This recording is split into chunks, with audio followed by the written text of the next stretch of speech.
A little more than 2 weeks ago, reports surfaced regarding Boeing's refocused effort on closing the plane maker's shadow factories, sites where some of the company's top talent maintain, fix, and update planes instead of building new ones.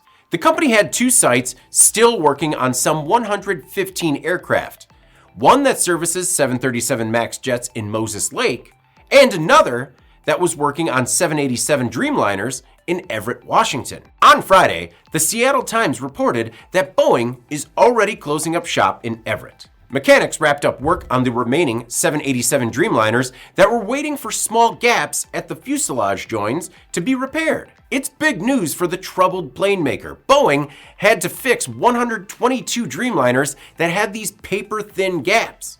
The work stole time from hundreds of mechanics, pulling them from regular production work. A whistleblower brought the gap issue to light, saying it could lead to catastrophe. Boeing, however, said the gaps didn't pose any risk. Still, they were out of spec and needed to be fixed. Now, the aircraft can be delivered and the many workers can move on to new projects.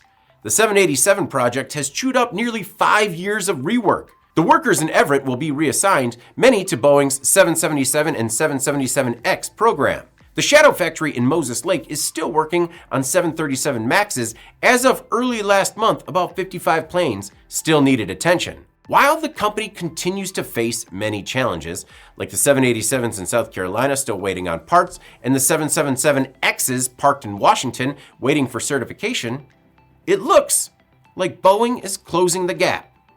I'm David Manti. This is Manufacturing Now.